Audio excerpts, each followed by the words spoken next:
I'm Tiffany Red, and this is 100 Mag TV.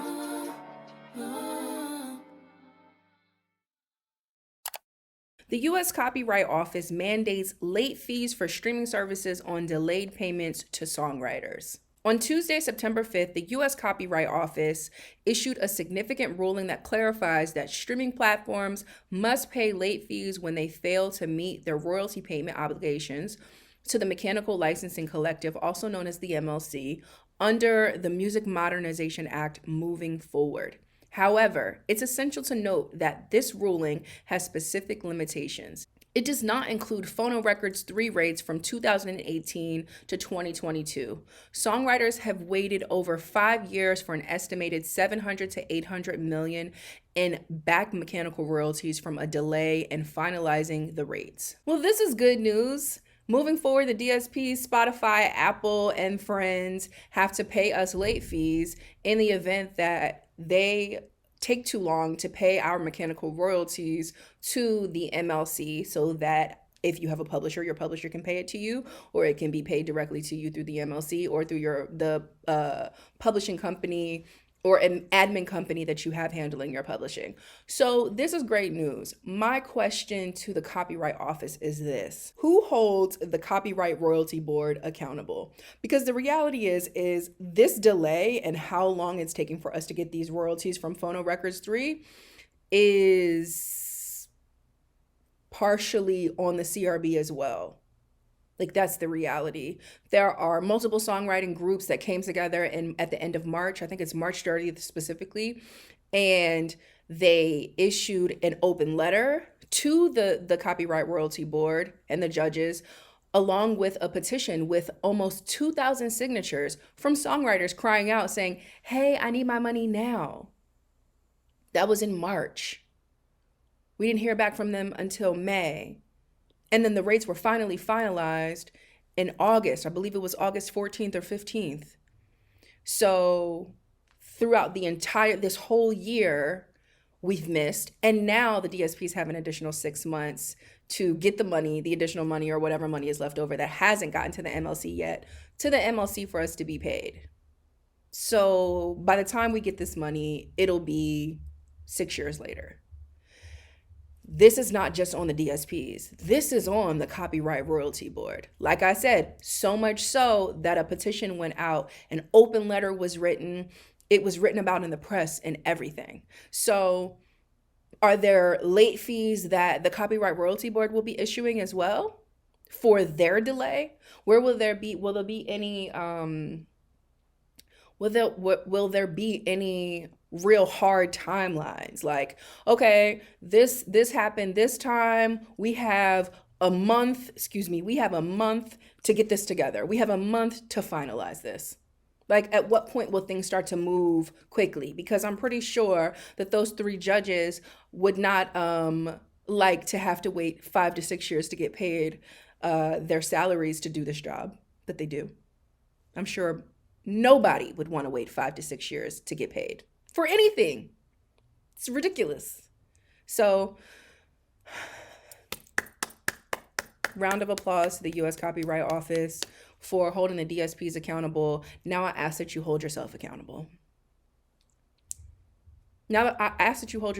Because the reality is songwriters, we don't have any choice. We are at your mercy. We have no choice but to wait until you guys do your job.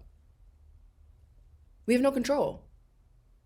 But we're called independent contractors. It's crazy. You have no control. Your rates are set like it's minimum wage, but you're an independent contractor. Please. This is a win for songwriters. Fantastic to everybody that was involved in getting this across the line. Job well done. I definitely think that all of us being a squeaky wheel is helping push this massive, massive boulder up the mountain. But the reality is that the government is going to have to take some accountability for how slow the government moves when it comes to our money as well, because they're a part of it. The Copyright Royalty Board is a part of it. And with as fast as music is moving these days, with as fast as the internet is moving, literally, I'm 36 years old and I've lived through a whole bunch of different formats when it comes to music. Lord only knows what's next. and we can't keep up because of how slow the system moves. It's not right. It's not right. I think this is a great step in the right direction. And now we'd like to see some accountability and some actual hard lines be drawn for the CRB so that they too can put some urgency behind us getting our money. Billboard reports AI generated song that mimics Drake and The Weeknd submitted for Grammy consideration. Ghostwriter, the person behind Heart on My Sleeve, also released an AI generated track that sounds like Travis Scott and 21 Savage.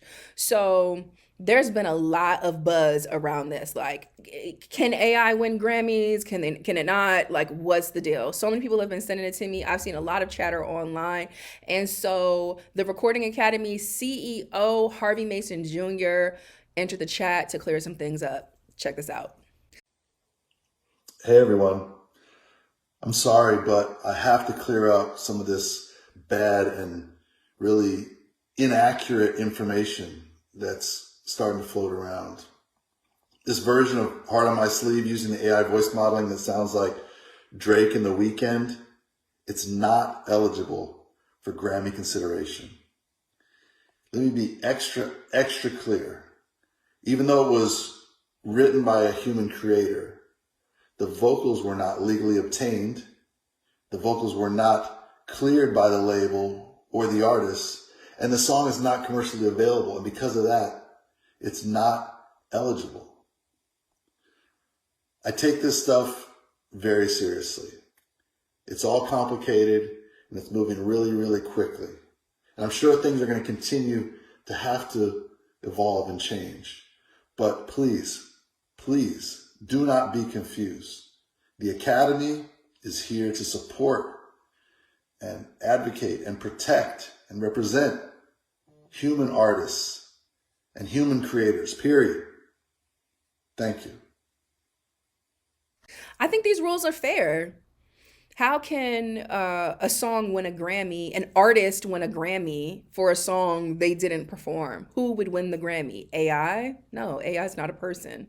It doesn't make sense. I'm not mad at this. I'm not mad at this at all. I think that, like, obviously the lines are going to get blurry, and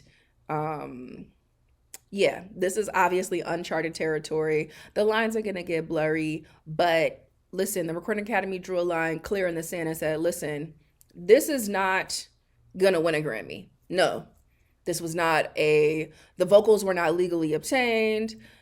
Drake and The Weeknd did not agree to this. I think that if it was a collaboration and that song came out with their permission and their consent and them all being on the same page, we might be having a different conversation.